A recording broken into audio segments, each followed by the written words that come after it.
오늘 이 창세기 35장은 하나님이 믿음의 사람 야곱에게 복을 주시는 내용입니다. 오늘 이 말씀을 우리가 깊이 생각하면서 오늘은 특별히 우리나라에 6월 25일 그러면은 영원히 잊지 못할 6.25 전쟁, 6.25 사변의 쓰라림을 우리가 알고 있습니다. 그래서 오늘은 6.25 사변의 전쟁의 교훈을 오늘 살펴보면서 은혜를 받고 기도하시기를 원합니다. 오늘은 6.25 전쟁을 그래서 기억하는 주일이라고 볼 수도 있겠습니다. 왜냐하면 73년 전에 6.25 전쟁이 주일날 새벽에 공산당이 무기를 탱크를 앞세우고 남한을 치고 삼키기 위해서 전쟁을 일으킨 날이 주일날 새벽. 토요일날부터 많은 장교들이 지휘관들이 쉬기 위해서 출근도 하지 않아요. 때로는 휴가를 가고 친척을 만나러 가고 친구를 만나러 가는 틈을 이용해서 이 공산주의 간이 김일성이가 밀고 내려왔던 것입니다. 그래서 73년이 지났습니다. 73년. 우리가 6.25 노래를 알고 있죠. 아 이제라 어찌 그리 이 날을 우리는 잊을 수가 없는 날. 해마다 6월달이 되면은 우리 민족들끼리 6.25 전쟁의 쓰라림이 되살아납니다.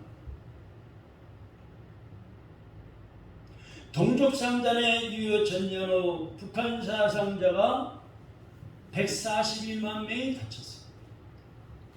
유엔군이 여러 나라 사람들이 우리나라 와서 자유를 지켜주고 공산주의를 몰아내기 위해서 싸우다가 돌아가신 분들이 64,500이십니다. 양민이 학살당하고 부상당하고 납치당하고 행방불명된 우리나라 백성들이 91만 1,000명이나 전쟁을 해서 팔이 잘려나가고 다리가 잘려나가고 부상당한 불구자가 33만 명이나 됐어요. 그래서 우리 어렸을 때 그 집에 있으면은 이 부상자를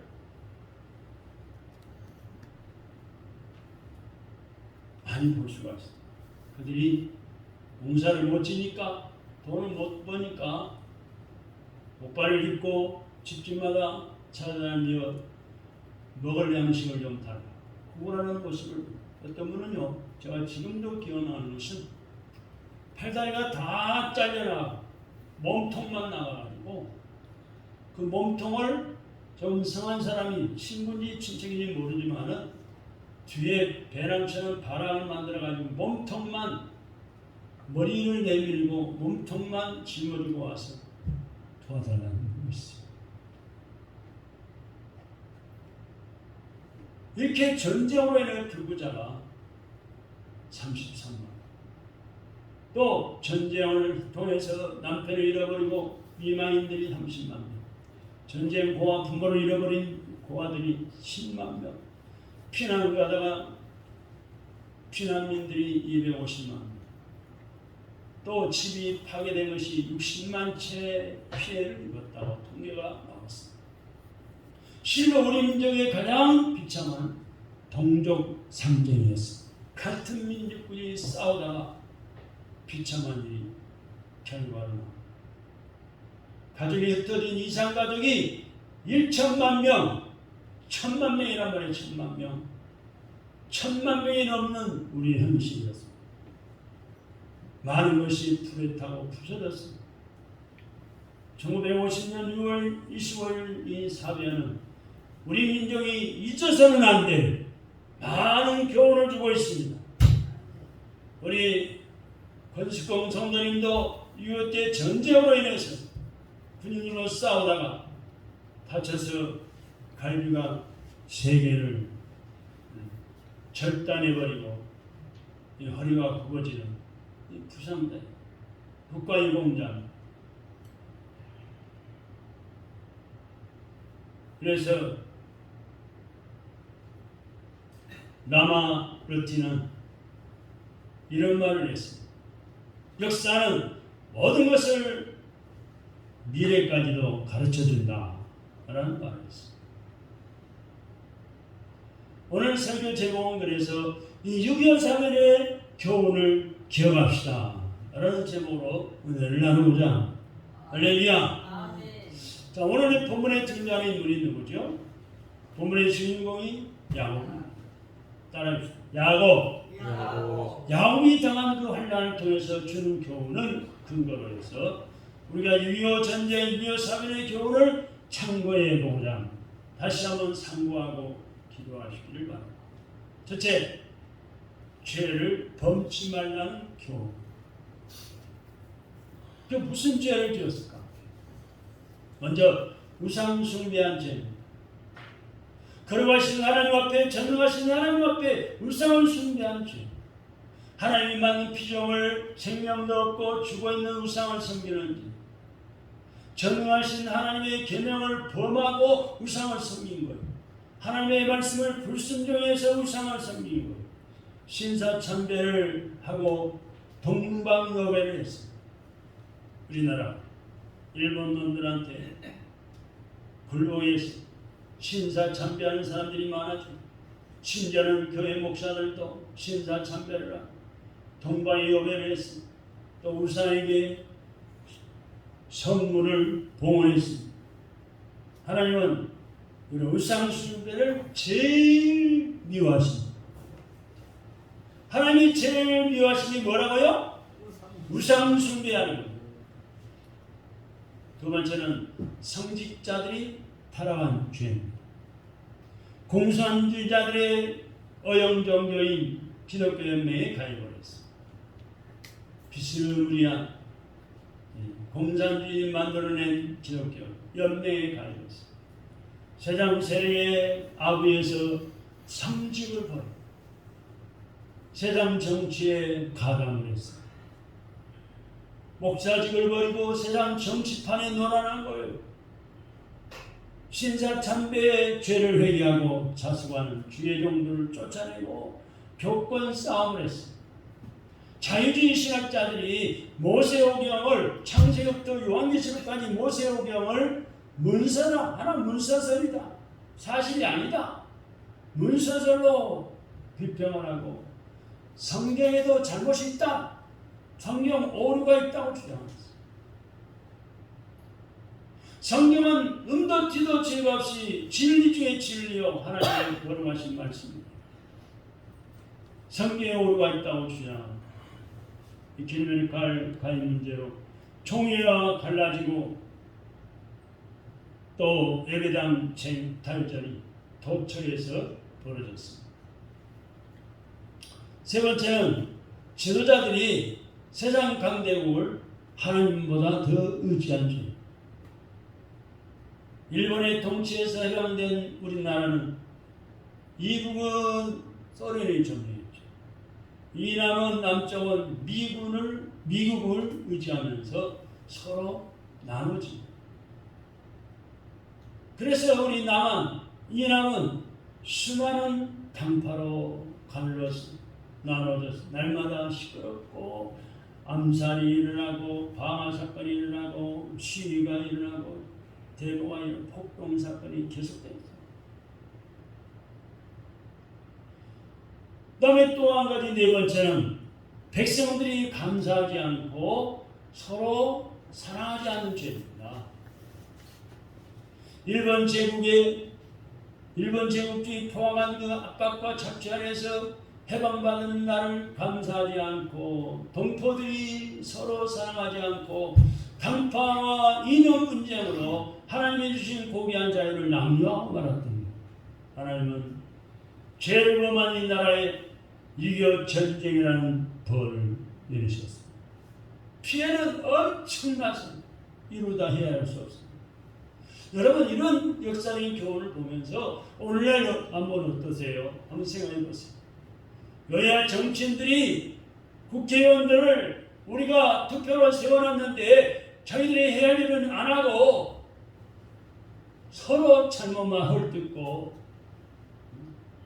비판하고 말로 싸우고 몸으로 싸우고 대티합니다. 이 전쟁은 우리나라가 죄를 범하여 이렇게 벌받았다는 것을 교훈해주고 있습니다. 누구나 다 어느 나라나 죄를 지으면 그 합당한 벌을 받게 돼 있어요. 하나님의 심판대 앞을 피하여 갈 사람은 아무도 없어요. 여러분 지금 러시아와 우크라이나가 전쟁을 1년 이상 하고 있죠. 러시아 푸틴 대통령은 한 달이면은 우크라이나를 꺾어버리고 많은 영토를 차지할 것으로 전쟁을 시작했어요. 그러나 한 달 어림도 없죠. 2달, 3달, 4달, 1년이 넘도록 전쟁을 해도 이기지 못하고 있어요. 서방의 많은 나라, 우리나라도 코로나의 전쟁 소식을 듣고 저 러시아가 잘못됐다. 왜 조용히 잘 사는 나라를 저렇게 전쟁을 해서 많은 생명을 죽이고 땅을 빼앗아가려는 많은 선진국들이 유럽 나라들 우리나라도 코로나를 도와주고 무기를 지원해주고 있습니다. 근데 놀라운 사실 어제 뉴스를 보니까 러시아의 장군이 지휘관 반역했습니다. 이제 우리는 우크라이나를 공격할 것이 아니라 러시아의 크렘린궁을 공격해서 러시아는 전쟁이 잘못된다는 것을 교훈을 주려고 합니다. 지휘관 장군이 그렇게 발표를 했습니다. 여러분, 참으로 우리는 이제 우리가 명심할 것은 개인이나 가정이나 교회나 교당이나 민족이 죄를 범하면은 그 합당한 벌 받는 것을 알고 죄짓지 않도록 힘써야 합니다. 할렐루야. 우리는 그래서 로마서의 말씀처럼 악에게 지지 말고 악과 싸워 죄와 싸워 이기는 생활을 힘써야 합니다. 악에게 질질 끌려다가 악에게 지면은 악에 밥되고 패가 완전할 수밖에 없는 거예요. 악에게 질려고 하지 말고 포기하지 말고 악을 선으로 갚으면서 선으로 악을 이기는 힘쓰라고 했습니다. 그게 두 번째는 회개하라는 교훈입니다. 오늘 본문 35장 2절 보세요. 2절 봅시다. 시작. 야곱이 이 자기 집안 사람과 자기와 함께한 모든 자에게 너희 중에 있는 이방 신상들을 버리고 자신을 정결하게 하고 너희들의 의복을 바꾸고 입으라. 2절 중반에 보세요. 너희 중에 있는 이방 신상들을 버려. 불신자들이 그 섬기는 그 우상을 버리라 이거예요. 자신을 정결하게 하라고 하나님 말씀으로 정결하게 하고 의복을 바꾸고 입으라는 거예요. 6.25 사회는 회개하라는 하나님의 채찍이었다고 회개하라. 채찍을 때리십니다. 새롭게 되라는 사랑의 채찍이었습니다. 하나님께서는 범죄한 야곱을 어떻게 했습니까? 고향을 떠나게 만들었어요. 여러분, 고향 떠나면은 옛날에 고향 떠나면은 어떻게 고생하러 간다고 그러죠? 앞일을 모르니까 타향산 얼마나 서러워요. 그래서 하나님께서는 범죄한 야곱을 고향을 떠나 20년간 온갖 고생을 하게 했습니다. 20년 동안. 그래서 이제 약속의 땅으로 돌아가게 하실 때 먼저 회개하라 라고 하셨습니다. 자, 보세요. 먼저 이 지금 2절 다시 한번 보세요.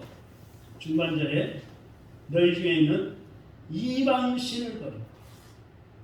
이방인들이 섬기는 신을 버려. 그 다음에 내 자신을 성결케 정결케 하라. 깨끗이 하라. 그리고 의복을 바꾸고 입으라.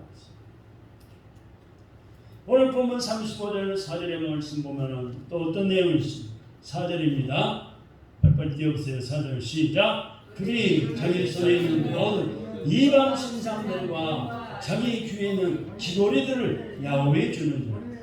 야곱이 그것들을 세계 근처 상수리 나무 아래에 묻어버렸어요. 자, 4절에 읽어보신 대로 야곱은 모든 신상 우상 사치품을 모아가지고 상수리 나무 밑에 묻어버렸어. 우리는 이렇게 철저히 회개해야 합니다. 야곱처럼 철저히 회개해야 합니다. 우상을 버려야 합니다. 하나님보다 더 사랑한 것이 그게 바로 우상이 됩니다. 주일날에 대해서요, 하나님의 자녀로서 마땅히 교회 와서 하나님 앞에 회개하고 찬양하며 예배를 드려 하나님을 만나야 하는데, 누가 속닥거려가지고 어디 놀러가자, 아니면은 오늘 덤벌이가 있는데 쉬는 날 가면은 꼽으로 준대, 꼽으로 일당을 쳐준대. 그게 넘어가면은 그게 물질이 우상입니다. 그 노는 것이 우상인데 그걸 버리라. 세속적인 것을 끊어버려야 합니다. 정과 욕심을 십자가에 못 박아야 하는 거예요. 그게 욕심이잖아요. 세 번째는 예배를 회복하라는 교훈. 야곱은 하나님께 제사, 즉 오늘날 그 예배의 단을 쌓고자 했어요. 3절의 말씀 계시게 보실까요? 3절의 말씀을 보세요. 우리가 일어나 시작. 우리가 일어나 베델로 올라가자. 내 환난 날에 내 응답하시고 내가 가는 길에서 나와 함께 하신 하나님께 내가 거기서 제단을 쌓으려 하노라. 자, 보세요. 먼저 회개하기 위해서 어떻게 했어요? 이방신을 버리고 자신을 성결케 하고 의복을 받고 입었어요. 그리고 하나님 앞에 이제 우리가 일어나서 베델로 올라가자. 베델. 나의 환난 날에 내게 응답하신 그 베델로 올라가자. 나의 가는 길에서 나와 함께 하신 하나님께 내가 그 베델에 올라가서 제단을 쌓겠다. 얼마나 하나님 앞에 예배를 드리겠다는 거예요. 먼저 우리가 일어나 베델로 올라가자. 베델은 어떤 것입니까? 예배의 처소, 예배의 처소. 두 번째는 나의 환난 날에 내게 응답하신 하나님께 예배드리기 원했습니다. 그리고 또 세 번째는 내가 가는 길에 나와 함께 하신 하나님께 예배를 드리기 원했습니다.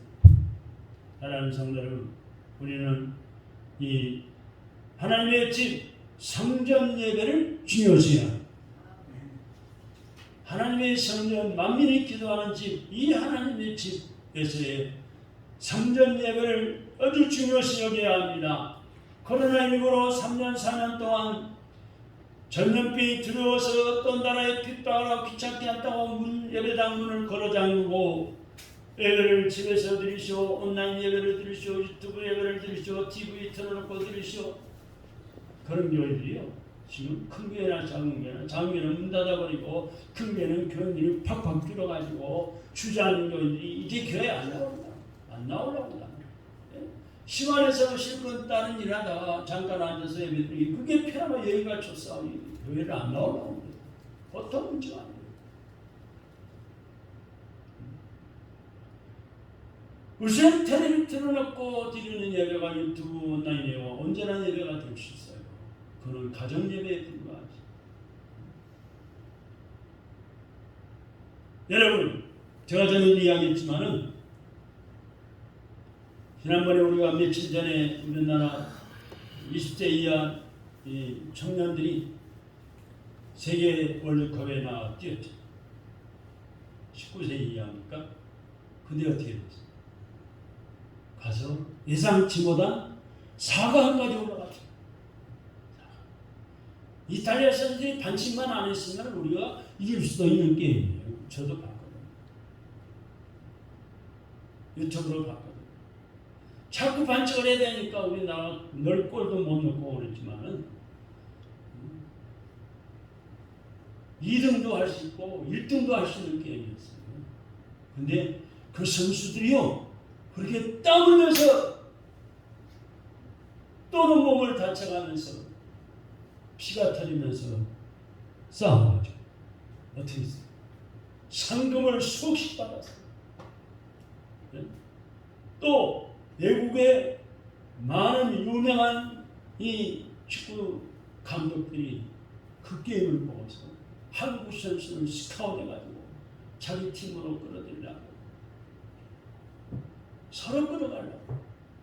근데 우리는 뭐예요? 전화해는 우리는 뭐예요? 구경만 했잖아요. 텔레비로 구경만 했어. 상금도 못 받았어. 상금도 못 받고 나를 원하는 사람도 없어. 예배가 바로 그거예요. 하나님의 집 성전에 와서 우리 오늘 이렇게 땀을 흘려나와서 하나님 앞에 찬송하고 임서기도하고 예배를 온전히 드리는 거예요. 그런 때 하나님이 지켜보시고 은혜 베푸시고 복 주시는 거예요. 영혼이 잘 되게 하시고 평안케 하시고 마음이 편하니까 영혼이 잘 되니까 모든 일이 잘 되고 육신도 회복되고. 할렐루야. 천지차인 거예요. 네 번째는 3절의 말씀을 계속해 보세요. 지난 고생을 기억하라는 교훈. 야곱은 뭐라고 했습니까? 3절의 말씀 보니까 야곱은 나의 환난 날에 내게 응답하신 하나님을 기억했습니다. 3절 중반절까지 보세요. 우리가 일어나 베델로 올라가자. 내 환난 날에 내게 응답하시는 하나님. 할렐루야. 그러니까 환난 날에 누구 탓하는 거지? 환난 날에 목사님 나를 위해서 기도 안 하시나 봐. 내가 그렇게 어렵지 힘들지. 내가 어렵고 힘들 때 뭐 친구가 나를 안 도와주니 누가 안 도와주니 그거 탓하는 말씀. 환난 날에 기도하면 하나님이 응답하신다는 거예요. 그걸 야곱이 기억했어요. 그러니까 환난 날에 꼭 병원만 찾아가서 몸이 아프면은 치료받으러 쓰는 말고 환난 날에 먼저 기도해야 돼요. 가정에서도 부럽들여 기도하고 성전에 나와서도 기도하고. 그 하나님이 어떻게 하신다고요? 환난 날에 하나님 앞에 기도하면 응답하시는 그 하나님을 기억하고 환난 날에 기도해야 응답받으시기 바랍니다. 할렐루야. 네. 북한 공산주의 침략으로 일어난 6.25 전쟁은 아주 무서운 환란이었어요. 가정마다 기업체마다 전체적인 환란이었어요. 피난민들이 줄을 이었고 각지에 포로스 용사가 생기고 우리나라의 산들은 포탄에 깨어지고 산불이 나고 시체가 산천에 깔려 있었어요. 이 나라 정부는 대통령이 총지휘한 정부는 서울에서 수원으로 또 대전으로 부산으로 계속해서 옮겨다니고 고등학생들도 모두 나와서 학교도 못 가고 학도병으로 총을 들고 훈련을 받고 전쟁터에 나갔습니다. 학교는 모두 다 문을 닫고 생필품은 생각할 수도 없었어요. 가게는 문 닫으면 어디서 필요한 것을 사요. 미국에서는 도와주는 구원물자로 연명을 겨루겠어요. 겨우.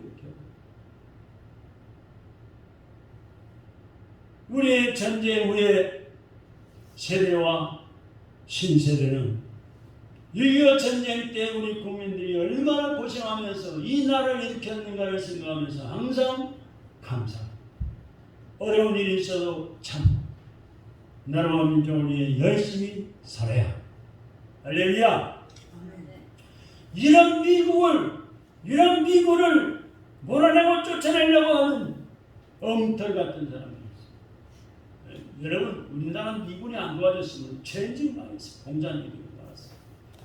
미국이 우리나라에 원조를 안 해줬으면 굶어 죽은 사람이 부지기수 많아가지고 더 어려운 나라가 되고 말았어요. 학교 다닐 때 도시락을 못 사. 학생들이 반에서 3분의 2 이상, 4분의 3도 됐어요. 그럼 나는 도시락 못 사. 굶을 수밖에 없어요. 있는 집 애들만 보리밥이 됐든 뭐 싸가지고 와서 먹지만은 그것도 없는 애들은 그냥 먹는 거예요. 그럼 어떻게 배를 굶고 공부할 수 없잖아요. 하루 이틀도 안 돼요. 미국에서 보내진 밀가루, 옥수수가루, 우유덩어리를 끓여가지고 옥수수 강냉이 죽을 끓여가지고 바켓을 담아서 국자로 배급을. 그 학생들이 그거 얻어먹고 줄 서서 얻어먹고 공부했어요.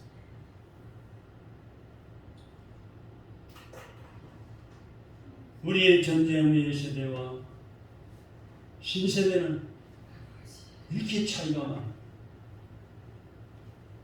그러므로 우리는 우리 국민들이 6.25 전쟁 때 얼마나 고생하면서 나라를 지켰는가를 생각하면서 항상 감사하고 어려운 일이 있어도 참 나라를 위해서 열심히 살아야 합니다. 아멘. 그리고 다섯 번째는 아멘. 하나님의 축복을 선용하라는 교훈. 야곱은 하나님의 축복으로 어떻게 됐을까요? 번창했습니다. 자녀의 복, 물질의 복, 기업의 복을 받았어요.